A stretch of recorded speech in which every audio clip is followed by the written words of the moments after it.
US President's National Security Advisor Jake Sullivan said on June 19th that the F-16 fighter jets transferred to Ukraine will be based on Ukrainian territory. Sullivan told PBS the plan is to put the F-16s in Ukraine, and the bilateral security agreement that the President and President Zelensky signed reinforced this point, that we want to help Ukraine have this capability. It should be a capability based in Ukraine, Sullivan explained, answering a question about the Ukrainian proposal to deploy fighter jets outside Ukraine.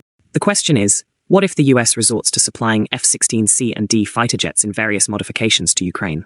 The focus will shift from the previous transfer of F-16AM or DM modifications with APG-68 V9 radar and AIM-120C5 missiles to Kyiv by the Netherlands, Belgium, Denmark, and Norway, to the contemporary aircraft equipped with enhanced weapons control systems. APG-68 V9 is an older mechanically scanned radar. It has a limited range and field of view compared to newer radars. Its advantages include being lighter and easier to maintain than AESA radars. It has a max detection range, likely less than 80 kilometers. AIM-120C5 is an older version of the AIM-120 Advanced Medium-Range Air-to-Air Missile. It has a shorter range, less than 80 kilometers, and a less sophisticated guidance system than the AIM-120D, potentially reaching 180 kilometers. Ukraine is unable to base its donated F-16 in its territory due to constant Russian airstrikes on its air bases. So where will it base them? Based on our presumptions, some of the aircraft will be positioned in forest areas and will take off from highways in the western parts of Ukraine. Additionally, they will be concealed behind bunker shelters constructed in the Carpathian Mountains. The precise quantity of planes that may be sent to Kyiv in the initial shipment is a hypothetical question. It is conceivable that there may be a maximum of 12 fighters, potentially forming a squadron. Nevertheless, it is established that these deliveries from the US Air Force reserves happen on a regular basis. This fact will alter the operational tactical situation in the combat zone. Notably, the F-16CD Block 40 and 50 multi-role fighters are not just advanced, but equipped with cutting-edge AN/APG-83 onboard radar systems, featuring active phased array antennas.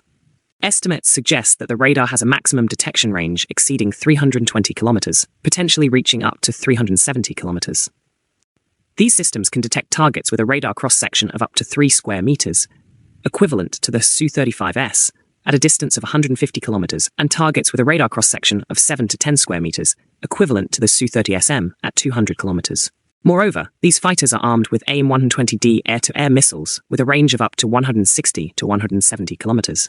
These capabilities underscore the significant impact these aircraft can have on the military situation in Ukraine. The pilots of the Su-30SM2 and Su-35S aircraft have the ability to track and lock onto the F-16C using the advanced Irbis-E radars, which are equipped with passive phased array antennas. This precise auto-tracking may be achieved at distances ranging from 250 to 170 kilometers, taking into account the use of onboard electronic warfare systems by the Su-30SM2 and Su-35S fighters. Hence, the pilots of the Russian Aerospace Forces Tactical Aviation will participate in beyond visual aerial combat against the 4++ generation F-16C Block 40 and 50 fighters. Let us discuss the R-37M air-to-air missiles, specifically designed for long-range engagements, with a maximum effective range of 220 kilometers. These missiles are expected to offer a substantial edge in aerial combat at greater distances. It is important to emphasize that the R-37M missiles have a substantial mass and a significant midsection area, which results in a relatively quick decrease in speed after the rocket motor stops working, especially when targeting low-altitude targets. In addition, their flight performance deteriorates when the speed falls below 1,500 kilometers per hour. As a result, the missile's ability to withstand G-forces decreases, making it less likely to successfully intercept a maneuvering target with G-forces ranging from 7.5 to 9, which includes the F-16C. This situation highlights the need to revive the project for the futuristic R-77PD air-to-air missile with the integral rocket ramjet engine KRPD-TT-371, whose parameters are identical to the French Meteor air-to-air missiles from the MBDA consortium. The main advantage of these missiles is the presence of a combined rocket ramjet engine KRPD-T-371, which uses heavy, oxygen-deficient boron-based fuel with twice the combustion heat of regular hydrocarbon fuel.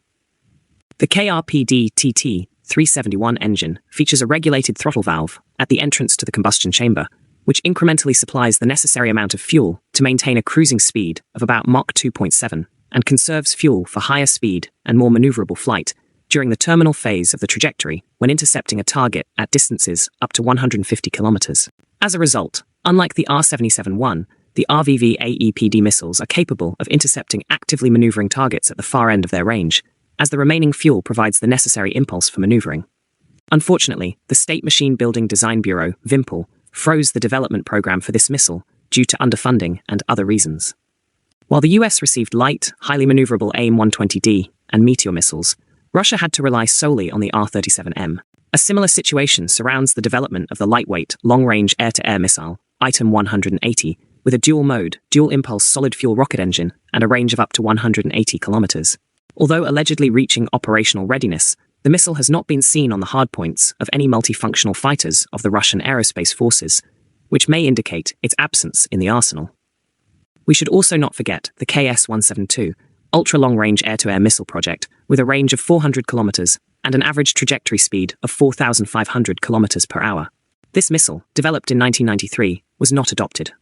With an active radar seeker and an engine from the 9M83 surface-to-air missile, the KS-172 would have excellent energy characteristics when launched at altitudes of 10 to 15 kilometers.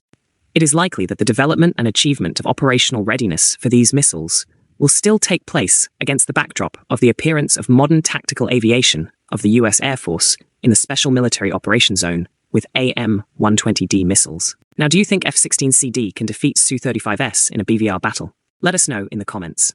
We discuss such interesting topics every day. Please like, share, and subscribe for more such stories in the future.